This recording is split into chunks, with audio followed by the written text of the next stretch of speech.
What's going on, Packer fans? Welcome back to this devastating, heartbreaking edition of the Pack a Day podcast. I am your host, Andy Herman. You can follow me on Twitter or X at Andy Herman NFL. You can follow the podcast at Pack a Day Podcast. Thanks so much for being here today. Obviously, a wide range of emotions that you sort of go through after a game like this. Still super appreciative of the season and the journey that this team has brought us through the course of this year. The high highs, the low lows, the roller coaster, the ups, the downs, whatever we want to call it. But at the same time, an all too familiar feeling, the stab in the heart, the kick to the gut, whatever you want to call it, of a devastating playoff loss that Green Bay had every right to win. This was the classic Packers playoff handbook of how to blow a game that you should have won. And you would think that at some point in time, Packer fans would just gain an immunity to heartbreak in these type of losses. It's impossible, right? Once you get past 2014 Seattle, and we don't even need to list all of them, but we could if we wanted to. 4th and 26. I don't even want to get into it. But we've been through so many of these that certainly in a season where Green Bay was not expected to be here and you're playing with house money and it's a super young team, Jordan's first year as a starter, there's no possible way that we could get caught off guard and that this could possibly happen. It happened again, and it does not get any easier. I have not grown immune to the heartbreak of these sort of games. And while this journey and this season has been amazing, and we'll talk about that, and I will forever have a fondness, and as we get further and further away from the heartbreak that was this game, I think we will grow even more in our fondness of what this season really was and the journey that this team brought us on. I know for me, it'll go down as one of my favorite seasons that I think I've ever watched for Green Bay and covered. Not too dissimilar to the, 2007 season against, that ended in the NFC Championship against the Giants with Favre throwing his last pass as a Packer as the INT. I still look back at that as one of my favorite seasons. I think this will go down very similarly. However, nothing's guaranteed in the NFL. We all sit here today believing, and I think rightfully so, that Green Bay is just starting this journey, that they are going to go on amazing runs in the near future with Jordan at quarterback, that they've found their franchise guy, that this young core of players is setting them up for success for the foreseeable future. I think we all believe that to be true, but nothing's guaranteed in the NFL. Green Bay is going to have to put a lot of time, effort, and energy, and a lot of growth into getting better and becoming the team that they want to be. And nothing's for certain. There could still be a lot of really difficult trials for this team ahead. And this was a team that had every right to go to the NFC Championship and face one of two teams that they could have beaten. And instead, going into the fourth quarter with a 7-point lead and having every opportunity at your disposal to put that game away, you don't. And the defense had the opportunity for stops. The offense had the opportunity to get points. We can point fingers at a lot of different things in this game, but this team as a whole had a trip to the NFC Championship game all but punched, and they let it slip through their fingers. Again, in classic Packers heartbreaking fashion. And what stings, and by the way, let me just say, the Atlanta Falcons NFC Championship game loss that they just got destroyed on is becoming one of my favorite Packer games of all time because that was just a clean rip the Band-Aid. Like, I didn't even have an opportunity to get any hopes up. It was just a quick death. And there's a lot less pain that can come with a quick death. Let's just put it that way. But this was a scenario again where you give the 49ers some credit, of course. They found a way to win the game, but it felt like Green Bay lost this game. And let's just jump right into it. Let's go through the list. I don't think this is quite 2014 Seattle Seahawks-ish. I don't think it's quite as long of a list, but it is quite the freaking list. Let's start with everything that basically went just brutally wrong for Green Bay in this game. You have the Savage missed INT. Now let's start there, because I know on tape and when we first watched it, it looks like this is a pick six. Kyle Juszczyk is right there. There's maybe an avenue where if he catches it clean and gets outside where he can take that to the house. But I think more often than not, Kyle Juszczyk cuts him off, and it's probably just like 1st and 10 from like the 30-yard line. I don't think it's a pick six. Not that that's going to make you feel any better. Not that it still would not have been a huge interception in the game and set Green Bay up to go up big early. But that was a key play in the game. But I do not think it was going to be a pick six. But as I went back and I watched it on the All-22 already, I saw the angle. Again, there's maybe a slight avenue where he could do it. Either way, huge missed interception by Darnell Savage. You then have the 4th and inches play. Looks like a bad spot, and looks like a play that Green Bay picked up the first down, but were not given the first down. And I think the other thing that's missed on that play is you have the 49ers, if you watch from the sideline view, are lined up in the neutral zone. The 49ers helmet at the nose tackle is like basically touching Josh Myers' helmet. That's a play where Josh Myers has been called, or what was it, John Runyon Jr., one of the guards, had been called for offsides in the Packers a couple times this year. The defender is chilling in the neutral zone, and there's no call on the play. Plus the bad spot. That's a huge play in the game and a huge missed opportunity at points for Green Bay. Before the George Kittle touchdown, the one that went down the field and Anthony Johnson Jr. may have come up and not had, supposed to have come up on the play. We'll talk about that in future episodes, I'm sure. But on that particular drive, before the George Kittle touchdown, there is what seems to be a very obvious intentional grounding penalty where Brock Purdy throws it well down the field and there's nobody in the vicinity. And he is not outside of the pocket. And it should have been a huge loss of yardage and a loss of down. And instead, they go on to convert the touchdown to George Kittle on that drive. That's a big one. You have a missed face mask on Aaron Jones. Now, that particular play didn't really come back to haunt Green Bay because Green Bay went down and scored a touchdown on that drive anyway. So it wasn't a huge issue, but a missed face mask call. You have a play on 3rd down to George Kittle where the corner passes him off to Jonathan Owens, and Jonathan Owens is just stuck in mud in the middle of the field. And he starts going back the other way. There's multiple defenders to cover the other way. There's nobody to cover Kittle. Owens looks like he misreads it. It's always tough to tell this stuff. We don't know what's going on the field, but you can tell the corner and the DBs are passing off Kittle across the field. Owens is there. If he goes with them, he's got the opportunity to maybe break that up, and there's nowhere really else to go on the play. Instead, it's a key first down, and then Owens compounds the problem by completely missing the tackle, and Kittle gets a big gain down the field. You also then had a huge Darnell Savage missed tackle on a Christian McCaffrey touchdown run, the big run up the middle, the 30-some yarder.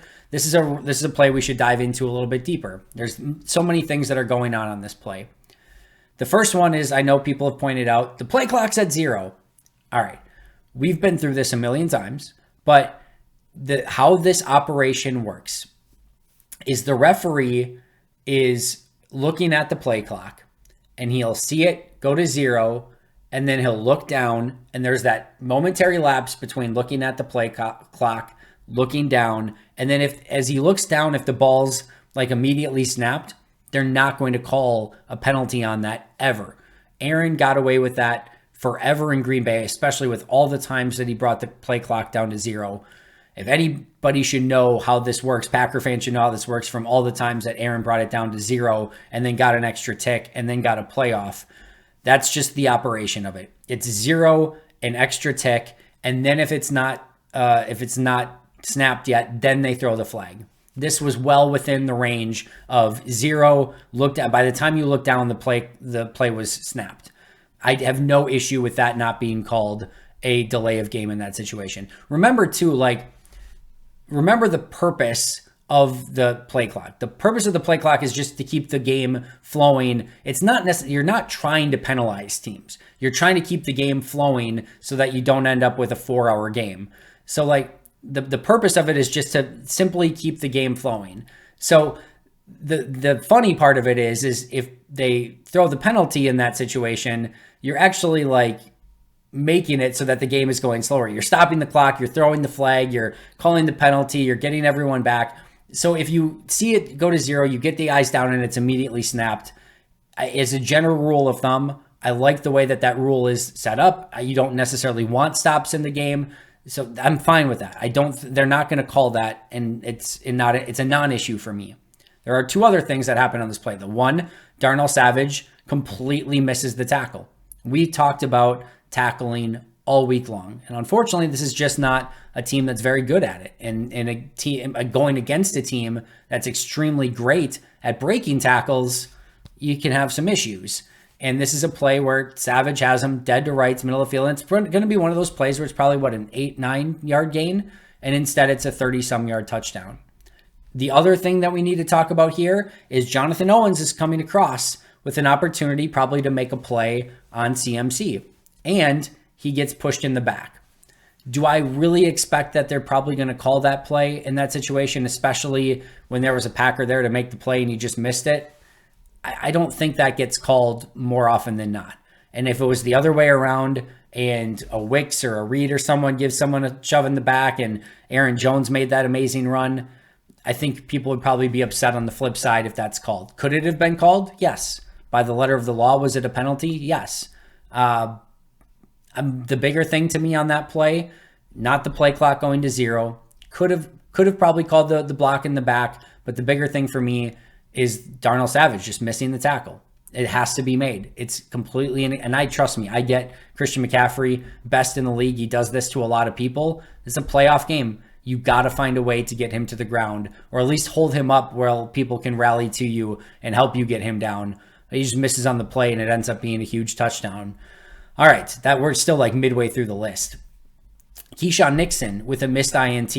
This one's a little bit like it's coming to the 49er. I think he's like looking to make the play, and then it gets through, and then he's trying to react to it. I have more forgiveness for the Nixon play than I do for the Savage play, where Savage is right in his hands.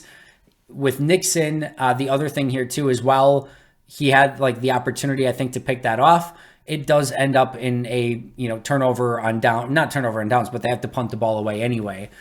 It was not a huge issue, but if he was able to pick that off, they get the ball on like the 30-yard line with the opportunity to put points on the board. That was a big missed interception. You then have the first interception to Dre Greenlaw. Bad throw by Jordan. Not a bad decision. He checked it down the right spot. Should have, Tucker Kraft's right there.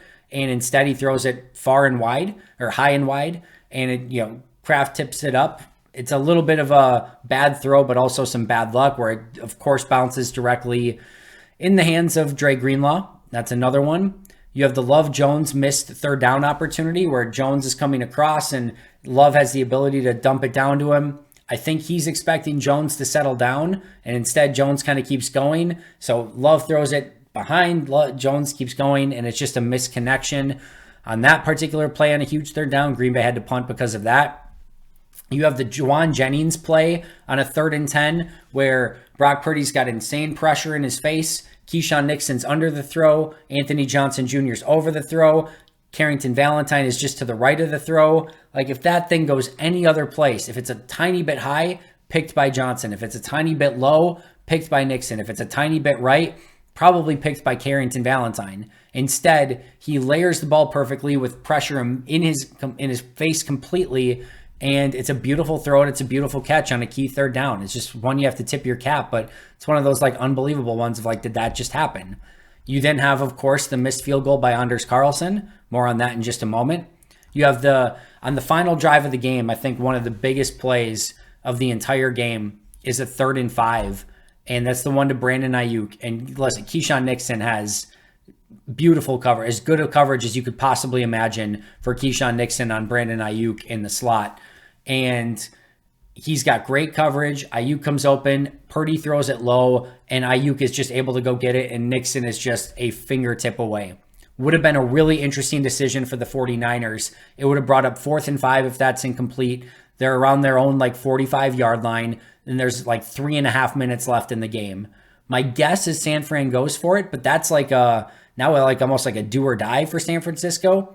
And if there is a possibility too, because they had their timeouts, that they just punt the ball away there and Green Bay gets the ball back.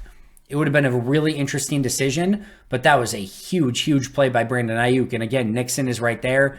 And then, of course, you have the game-ending interception as well, which we will talk about more when we talk a little bit more about Jordan Love. That's the list.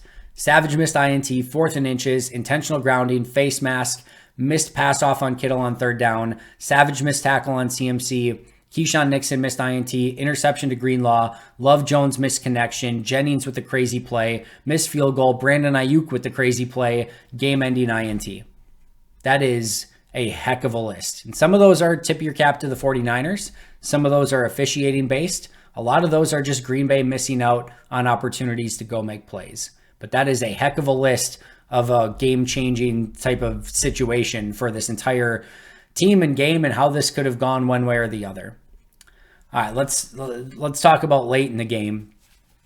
Green Bay has the ball after this Aaron Jones run. They have a 21-17 lead with the ball, 1st and 10 on the 49ers 24-yard line, less than 8 minutes remaining. All they have to do, it really is to get points there, and it makes it really hard for San Fran. But a touchdown seals that thing away. You do the bootleg outside, hits Kraft. It's like a half a yard loss. And then I think Jones runs for maybe a couple yard gain. And then they bring pressure, and Green Bay doesn't do a good job of picking it up. And Love basically just throws and tries mostly to get rid of it. And it's incomplete, and they have to settle for the field goal. And then we know what happened after that. Green Bay's final 4 drives of the day: interception, 3 and out, missed field goal, interception. And that was after a 7-point lead at the time. Interception, 3 and out, missed field goal, interception. All right, let's talk about Anders Carlson. Well, I don't know where we want to start. The first thing I will say is I know he's a rookie, and I know that this is not a position where it's really easy to carry multiple players. And once you draft somebody, they're just kind of the guy. And I get some of those things, but we have seen that he has not been up to the task. And a divisional round playoff game with the opportunity to go to the NFC Championship game is not the time nor the place for on-the-job training. I brought up as a random idea last week of, hey, you have the open roster spot. Mason Crosby is out there and available. Maybe you have Mason do the 45 and unders. He's known for his accuracy, not his leg. Maybe you have him do the 45 and unders. And I get he did not kick well in New York. You have to remember, that's probably not a lot of familiarity in just, coming into a tough situation, new long snapper, new punter. And I get it would have been the same thing in Green Bay, new holder, new long snapper for him as well. But sometimes there's just a familiarity there with putting on the green and gold and knowing the coach and all those things. Having the same special teams coach he's had the last couple, or at least last season. But it didn't have to be Mason Crosby. They could have gone in a different direction, brought in a veteran kicker and had him do the 45 or under, kicks, or maybe it's the 42 and unders, and anything longer that needs a bigger leg, you have Anders do and hope for the best. Anders has done okay with some of those, but this is not the time nor the place nor the situation to have a kicker where you don't have any faith in or any trust in. To be abundantly clear, at this point in the year, it's not like there's great options out there. And you might say Mason Crosby. Mason did struggle last year at times. He struggled in New York when they gave him the opportunity this year as well. So it's not like there's this perfect kicker that's out there that they can just go sign and they just didn't do it. But I do think there's maybe an opportunity that they could have platooned. And like I said, done a more accurate kicker, 45 or 44 or 43 and under, whatever you want to do, and have Anders do the long one. They didn't. And here's the thing. Anders has been telling the coaching staff and everyone that's been watching that he's not up to this. It's too big for him at this moment. And we know that because he finished the season by missing a kick in 6 of 7 games. He's missed 5 field goals and 6 extra points on the season. Up until that point, 4 field goals and 6 extra points going into the game. But this is his 5th field goal and 6 extra point miss, the most misses of any kicker on the season. From 40 to 49 yards. This one was 41, 42? I forget what it was, somewhere in that range. From 40 to 49 yards on the season, he ended 4 of 9. 4 of 9, under 50% on a 40 to 49 yard field goal. Listen, if you end 4 of 9 on 50 plus, I understand. I get it. Those are tough. 4 of 9 from 40 to 49, including just one of his last 4. That's completely unacceptable. And from Peter Bukowski, he points out Anders Carlson had a missed field goal against the Giants in a game that the Packers lost by 2 points. He had a missed extra point against the Steelers in a game that they lost by 4, but they had 2 possessions in the red zone in the fourth quarter and could have kicked field goals had they only been down 3, but instead they were down 4 and they had to go for touchdowns instead of field goals. They had a missed field goal against Denver in a game that they lost by 2 points. And again, 5 field goals, 6 extra points, missed a kick in 6 of his last 7 games, ended 4 of 9 from 40 to 49 on the season. It's completely unacceptable. And it would have been like one thing if he had been kicking great all year and he just misses in that moment. It's going to happen from time to time. But when the kicker is telling you, I'm not good enough, you have to listen. You have to make the change, and otherwise this is what can happen. And we've talked about it all year. We talked about it in the pregame show yesterday. You know that when you're going into the game with this type of kicker, that this could be the difference between winning or losing a divisional round game, the difference between going to an NFC championship game or going home. Not only did it have the opportunity to put them up 7 points, but it had the ability to then you kick off and you hopefully pin them deep rather than them getting great field position after the missed kick. And if San Francisco does go down and score, you're tied. And now the pressure's off. Jordan has the ability to go and put a game-winning drive together rather than being under the gun and having to maybe try to force things a little bit more, knowing that they're losing by 3 points. And probably feeling a little bit like, even if I get into field goal range, we're not even sure that he's going to make it anyway. It changes everything. And to me, of all that list that we went through, there's plenty of things that could have changed the potential outcome of the game. The one where you felt it the most, if you're going through on the chart of like where was the big moment, the Anders Carlson kick is clearly it. It makes it into a 4-point game. San Francisco great field position with all the momentum and everyone in the crowd feeling like they're going to go down and score a touchdown. That was the game changer. There's no two ways about it. And I don't know what happens to Anders from here on out. I will always say my hope is that he just stays and becomes an all-pro Hall of Fame kicker. Never misses a kick again. That'd be great. At minimum, there needs to be competition in camp. That's the bare minimum. That is literally the bare minimum. I don't think they just release him outright, but this is going to be the lasting image of Anders Carlson coming out of this year. Him missing the field goal in the biggest moment. It's tough to come back from. Hopefully he can do it. I'll be cheering for him. Like I said, I hope he just turns it around, but the bare minimum is competition. And it should not just be, well, we spent a draft pick on him, so we got it. No, it needs to be a real true competition. I don't care how you get there, veteran. I know people are going to hate this, but draft pick, undrafted free agency, I don't care. But you've got to find a way to get a better kicker that you feel confident in. And maybe that's just Anders getting better. That'd be great. It's tough to see it at this point. Loyalty for Green Bay has its benefits and its downfalls. Rasheed Walker is a great example. I don't think many people would have kept Rasheed at left tackle through those first 5-6 starts that he had this season. And instead, they stick with him, they stay loyal, and he becomes a really good left tackle through the second half of the year.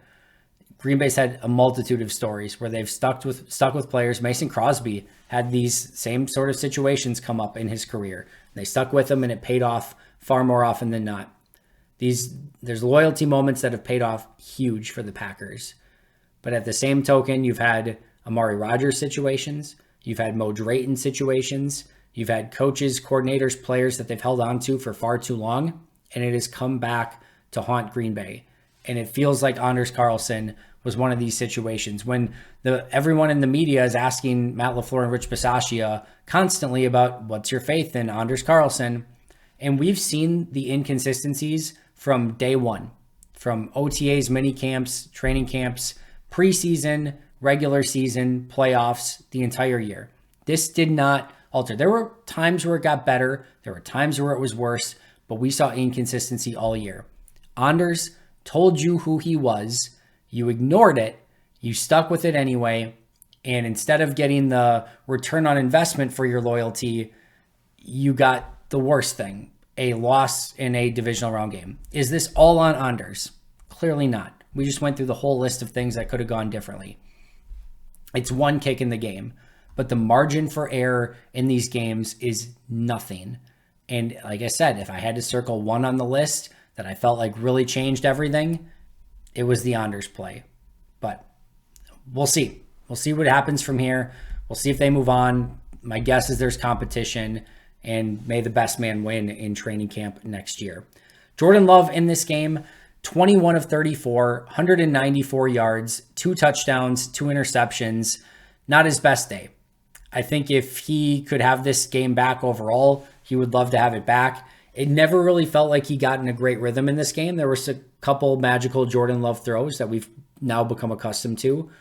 But we also saw some poor decisions and some inaccurate throws. From the first throw of the game where he overthrows Aaron Jones on a little swing pass, there was a few other ones where he just wasn't, obviously the Tucker Kraft play where it ends up in the interception. Just some inaccuracies during the course of the day. Even like the Bo Melton touchdown probably made that a little bit harder for Bo than it needed to be. There were a couple plays like that. Now, it was raining, it was pouring, and this goes for our Anders Carlson conversation just a second ago as well. We do need to note that there were conditions in this game, and Jordan had to deal with those as well. We saw Brock Purdy deal with it. May have had an issue on the blocked field goal for Green Bay, who knows? But definitely conditions played a part in this game, and that easily could have been an issue for Jordan with some of the accuracy stuff. And he did have some big-time throws to Romeo Doubs, but the end game situation is the one that he has to find a way to learn from. Went back and watched that one on the All-22. I've only got a chance to go through like 3 plays on the All-22, but I wanted to watch that one and the Savage pick were the 2 main ones. But on that play, you watch it, there is 0.00 chance of success on that throw. There is no window, there is no avenue, there's no nothing. It is first down. This is like the most Brett Favrean of what the heck did you just do throws that you could imagine. Jordan had an awesome season. He's going to be the guy. He's going to learn from this. You feel so excited about his prospects moving forward. That is a throw that you go back and watch and you're just like, I don't know what just happened. I don't know how he makes that decision. It was a grade A brutal decision. No avenue for success. And it's first down, so just throw that sucker out of bounds. There is an interesting dynamic on that play.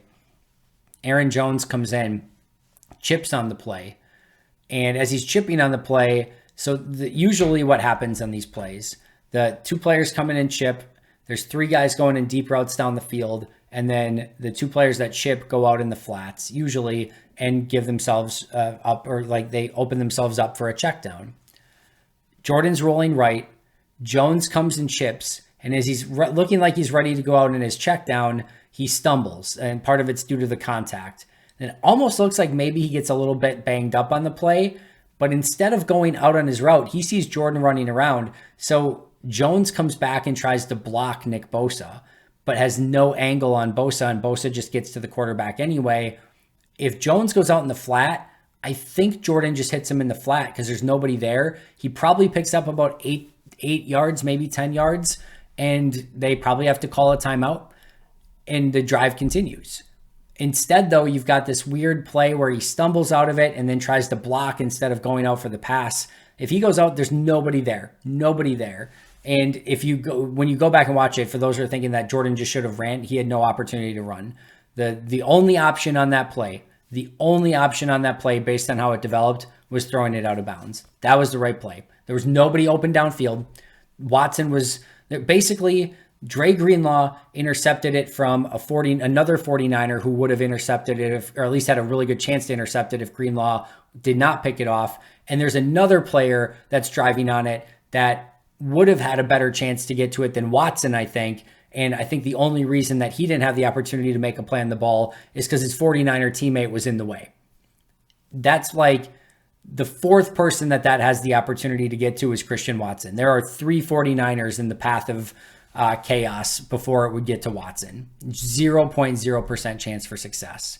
So tough game for Jordan. One he would love to have back. One he will absolutely learn from. He's a stud. He's going to be amazing moving forward. But this was not his best day. and there's going to be some throws that we dissect a lot, and that last one is certainly one of those.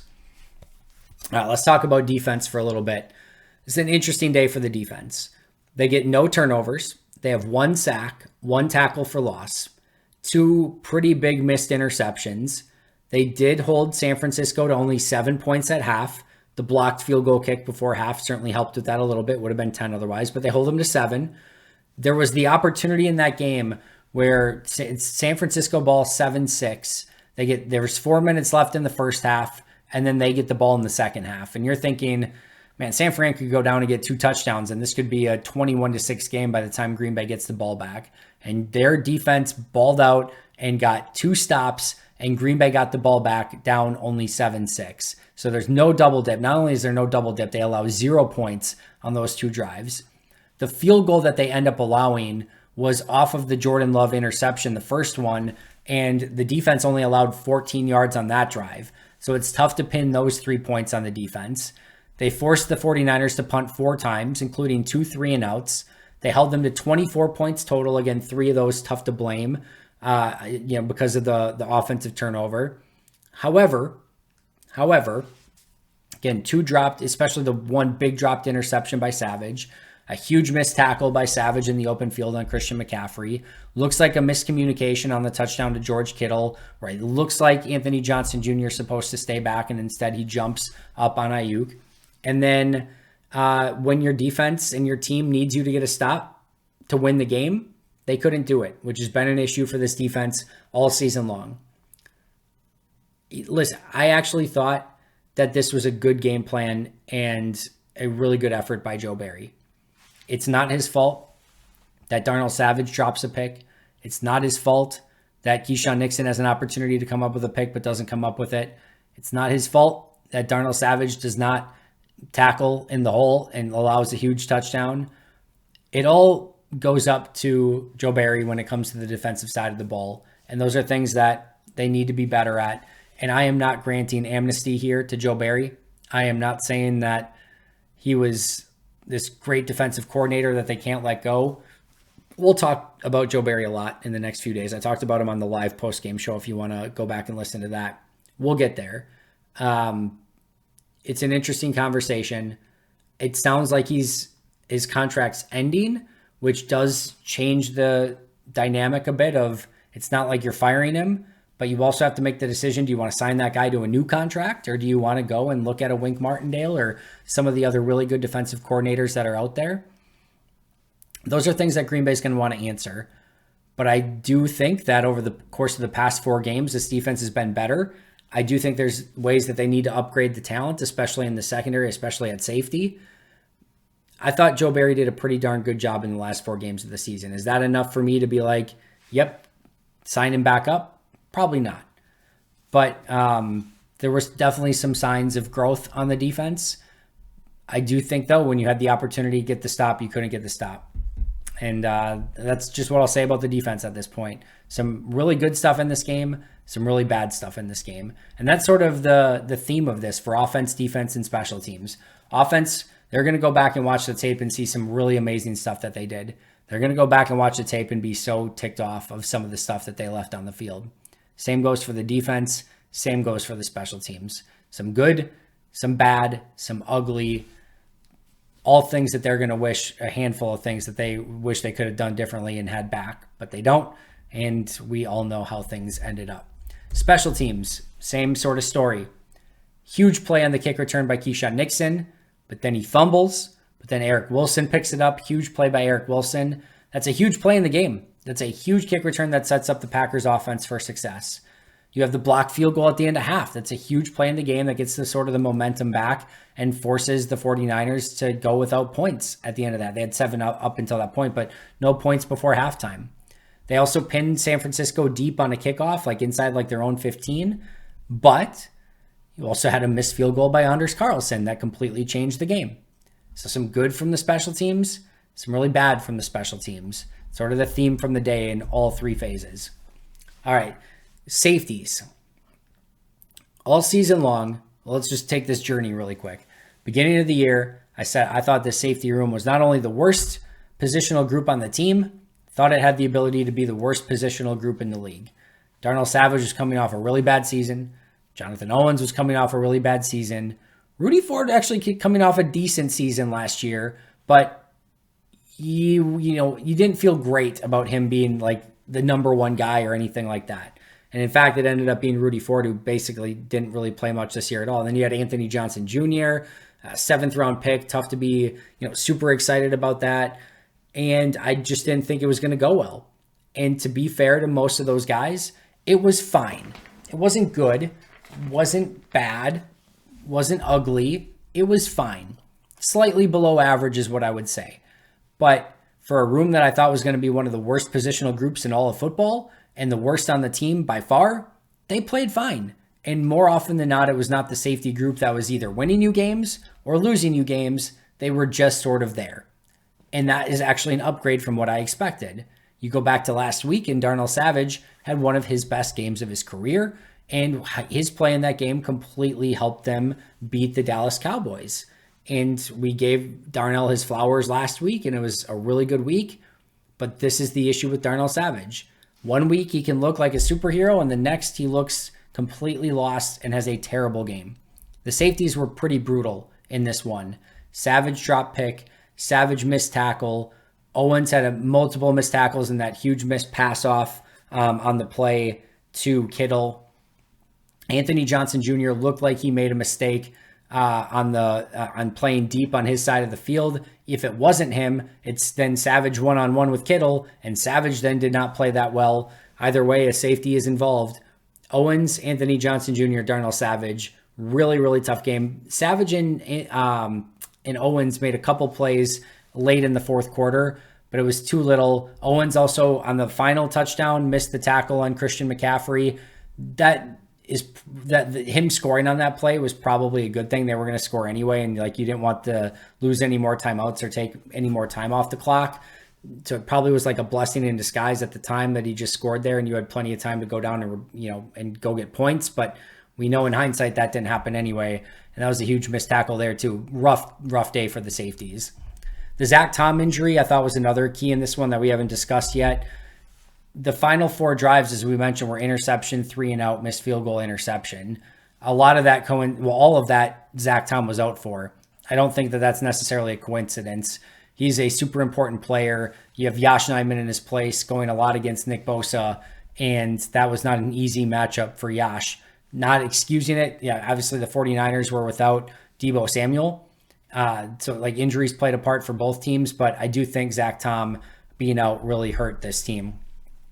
Turnovers in red zone, 2 things that Green Bay has struggled with at times this season, came back to haunt Green Bay. You could just tell going into the second half that this game was probably going to turn on turnovers in some capacity, and it did. And the 2 turnovers for Green Bay were probably the difference. You go and look at the box score and the team stats and everything like that, and this is a pretty evenly matched game. And the big changers were the turnovers. And that's where, again, Jordan just has to be a little bit more crisp. He had a great response in his, in post-game of what he's going to take away. He's a smart dude. He's going to learn from this game. But turnovers in red zone offense really felt like a real key difference in this game as well. Meanwhile, San Francisco 49ers, an absolute kryptonite for Green Bay. Since 2012, the Packers have made the playoffs 9 times. Of those 9 playoff appearances, they've been eliminated by the 49ers 5 times. Of those 5 playoff losses to the 49ers, they've lost 3 of them by exactly 3 points. They also lost the game in 99 to the 49ers by exactly 3 points. They have been an absolute kryptonite for Green Bay. As much as Green Bay has owned Chicago, as much as Green Bay has owned Dallas, San Francisco has owned the hell out of Green Bay, and they have to find a way to get past that team because they don't necessarily look like they're going anywhere anytime super soon. And the 49ers have taken it to Green Bay and eliminated them 5 times of their last 9 playoff appearances. That is an insane statistic. Let's wrap up with this entire season as a whole. I know this has been a bit of a downer, a bit of a bummer. Wanted to kind of go over obviously everything that happened in this game and what led to the defeat. this is a pretty epic season on the whole. And I know, again, we have that vomit-inducing end to the year that we'll always have to attach to this season, where they could have gone to the NFC Championship game. And who knows, maybe they lose in heartbreaking fashion there or in devastating fashion there. Maybe it happens in the Super Bowl. Maybe they would have won the Super Bowl. We don't know. We don't get to experience that, unfortunately, at least not in this version of the multiverse. But I will say that this is one of my favorite seasons I've ever watched. Certainly one of my favorite seasons I've ever covered. I really enjoy this team. I enjoy the players. I enjoy the coaches mostly. I enjoy a lot of what this team accomplished, how they grew and got better, the trials and tribulations that they went through, the stories that we were able to watch them go through this season. It was a really, really fun year. And to go from a team where you didn't know what to expect to 2-5 to 3-6 to making the run into the playoffs to beating Dallas to having the opportunity to beat San Fran, it was a heck of a journey. This feels like the start of the journey still. And what I mean by that is this young team is just taking its first steps towards opening that window and setting the foundation and growing into a team that can be a legit Super Bowl contender. This felt like the first steps of that. Like I said earlier, that's not meant to make anything feel better coming off a devastating loss. Nothing's guaranteed moving forward, and they're going to have to continue to get better. But this felt like the beginning, not the end, not the middle, just the first chapters of this new story. And it was a heck of a few chapters. And I don't know about you, but I can't wait for this next part. How do they handle the offseason? Defensive coordinator change, yes, no. Devondre Campbell, David Bakhtiari, 5 picks in the top 100 of the draft. Maybe a little free agency money to spend if they want to go in that direction. How many of these guys take a jump in year 2? There's so much, and I can't freaking wait because you saw them build the foundation in real time for what this team can be moving forward. They need pieces. They need to figure out kicker. They need to figure out the defensive backfield. Some of those names I mentioned earlier, they're going to have to look at. But the opportunity here is endless. And this is still a huge offseason for Green Bay. What they do with those draft picks is going to be massive. If Goody hits another one out of the park, then you could be looking at setting yourself up for a long time with a really high upside. But you have to still continue to grow. And if they don't, then you can see this team plateau rather quickly. You are green and growing, or you are ripe and rotten in the NFL. If you're not trending up, you are trending down. So I will look back at this season fondly. I love this team. I freaking love the Green Bay Packers. There's no amount of heartbreak apparently that I will not be, back the next day for. But I'm genuinely excited about this team moving forward. I'm genuinely excited about what they were able to accomplish this season. Jordan Love is just in his first steps of what he's going to become. Same thing with so many of these young playmakers. Green Bay's set up with the 25th pick in the draft, which should be fun to keep an eye on. Although I did see the last 2 times they picked at pick 25, it was Ahmad Carroll and Antoine Edwards. So maybe 1, just get out of that pick entirely. And 2, if you do stay, don't pick a corner. But I digress. It's going to be a really fun offseason. And with that, I want to say thank you to all of you guys. This is my first season covering the Packers full time. And while this team has been on a journey, it's been an incredible journey for me. And just this week, and actually most of these just happened yesterday, but just this week, we hit 20,000 subscribers on the YouTube channel. We hit 200 members on the Pack-A-Day Podcast YouTube channel. 2,000 episodes on the Pack-A-Day Podcast all time. 2,000 consecutive days without ever missing an episode. And personally, I hit 70,000 followers on Twitter as well. Now, 68,000 of those are probably bots, but still, it's an amazing journey for myself, and it wouldn't be nothing without you guys being there for the support and being on this journey with me. So thank you so much. Thank you to every member of the Pack-A-Day Podcast team. Thank you for making this one of my favorite seasons. Like I said, watching this team, covering this team, and just interacting with all of you guys. It's been a hell of a year. I wish it was still going on for another week, like I said, we don't stop. We go 365. So make sure to subscribe, like, comment, check out those Pack a Day podcast YouTube memberships. There's so much more to come. And this is just the start of this journey for this young team. It is so freaking exciting to think what this team can be. But small steps along the way, a lot of decisions for the Packers to make, and we're going to be covering it here, 365. And this is my first off season working on this full time. If you don't think the spreadsheets and the draft stuff and the salary cap stuff and the free agent stuff isn't going to be better than ever, you've got another thing coming. It is going to be an epic offseason, so make sure you're following along every step of the way. Shout out to our new members, Hunter Stickler, EA, Joseph Reel, J. Henry Glover, FitzBlitz66, Rich McCandles, Jackie Packfan, Waylon Roth, Big Hoss, Lonnie Johnson, Connor Bradshaw, Chad Inc., Seth Joppy, Brandon Paletta, who's a new Hall of Fame member, appreciate that a ton, and Ben Stockings. And of course, a shout out to our All-Pro and Hall of Fame members, Most Hated Minnesotan, PJ Wayne, John Wild, Shea Bradad, Jennifer Wright, Boom Handle, Donald Lee, Lori Lord, Baby QB, MB1023, David McCluskey, and Brandon Paletta. Brandon, I apologize, you are not on the little picture wall of fame yet. It is 3:44 in the morning as I'm finishing this. I will get that updated for you tomorrow. I will see all of you guys here very, very soon. But until next time, and as always, go Pack Go.